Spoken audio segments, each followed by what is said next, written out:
Today on Better Book Clubs, tips for reading Charlotte Bronte's classic novel, Jane Eyre.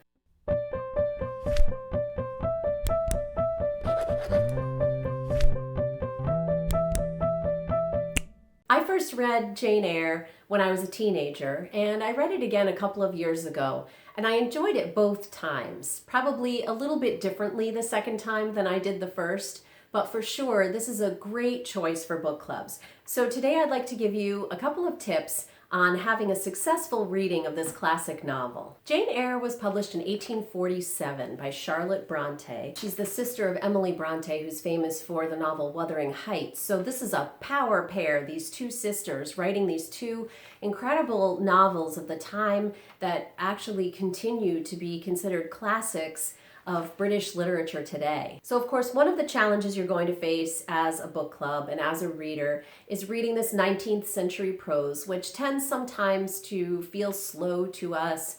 Sometimes there's unfamiliar vocabulary or just the structure of the sentences is really long. Jane Eyre is no difficult than any of these other novels as far as the language and the diction and the sentence structure and even the structure of the novel is concerned. There is one element of the way Bronte put this novel together that I found a little bit challenging, and that is that the first long section, probably the first 100 pages of the novel, is kind of operating differently than the rest of the novel, which is about 500 pages long. So in the first 100 pages, what we're really getting is what's called a Bildungsroman. We're getting an episodic story about Jane's childhood.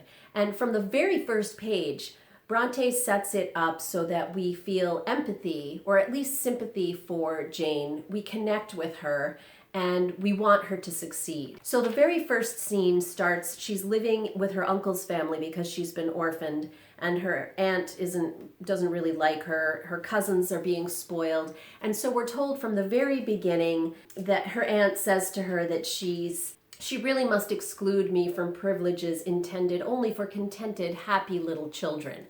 And so as soon as you read that on the very first page, you're on Jane's side and you really want her to succeed. So that's great, and it's really important because as Bronte continues to tell the story of Jane's childhood, she leaves her uncle's house, and I won't tell you what happens, but it does get to be a little bit slow at times in the pacing. But I want you to know that that's only the first 100 pages of the novel, and then something kind of unusual happens when she gets to Thornfield, which is the Thornfield Hall, the name of the old Gothic mansion that she's now employed at as a governess. The novel kind of changes and it stops being that episodic story and it becomes a Gothic mystery. Bronte really knows how to build suspense. It's one of the kind of shocking things about this novel is how much it reads like a contemporary thriller. She really knows how to drive the reader from one scene to the next with suspenseful endings. And so you're not gonna, if you find that beginning part of the novel slow, you're not gonna have trouble once you get to that 100-page mark and things really start to pick up and the mystery starts to develop. It's not until page 114 in the copy that I was reading that the real mystery got going. That's the point at which she first hears the mysterious laughter of a woman. She doesn't know who she is or where she is or what's happening, but that sort of sets the tone for the whole rest of the novel, the next 400 pages of the novel. Another problem that some readers might experience, and it's good to kind of have this in mind, I think, ahead of time, is that Rochester, who's the love interest in this novel, doesn't necessarily hold up as a 19th century love interest. There are a couple of reasons for that, and again, I don't want to spoil the novel for you, but I will say that it's good to keep in mind that this is not a Jane Austen novel. It's not about love and romance. So because you're reading a Gothic mystery, there are different expectations for this romantic lead, so to speak, whose name is Rochester. I think if you approach his character in that way, as opposed to expecting him to be like a Darcy, I think you'll find him more intriguing and interesting. If you try to impose a leading man role on him as a reader, I think it's going to work less well. And I don't really think that's what Charlotte Bronte was up to. One of the really cool things about this novel is that it was one of the very first novels written in the first person, trying to get at the psyche of the character. So Bronte's doing something very original in this novel that doesn't look original at all to us today, because we've seen it done so many times. And that's one of the reasons why sometimes it's hard to figure out why something is a classic, because it's the first time that something was done that now is so familiar to us, we don't really think much about it.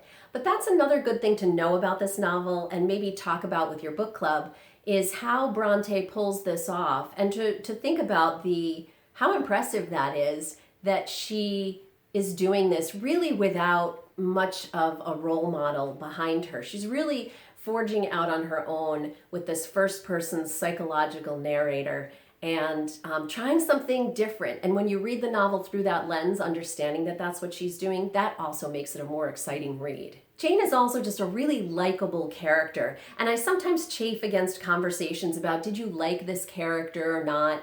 Because that's not really why literature is written. It's not written to give us friends, although sometimes that's what we get from literature, but it's also written with characters who we maybe wouldn't like at all, but who are really interesting and who give us some interesting insights into human life. Jane actually is a really likable character. She's got a scrappy sense of survival. She's not afraid to speak her mind. It's really refreshing. And I think that also makes the parts of the novel that may read a little bit more slowly to us as 21st century readers easier to get through, because we just want to see, what's going to happen to Jane? We're really invested in Jane. I think once you get started, you're going to find Jane Eyre to be a page turner and a great classic of British literature. I hope you and your book club will give it a try, and leave some comments below and let me know how you liked it if you read it together. If you like what you see here, please remember to subscribe, and I'll be back soon with another episode of Better Book Clubs.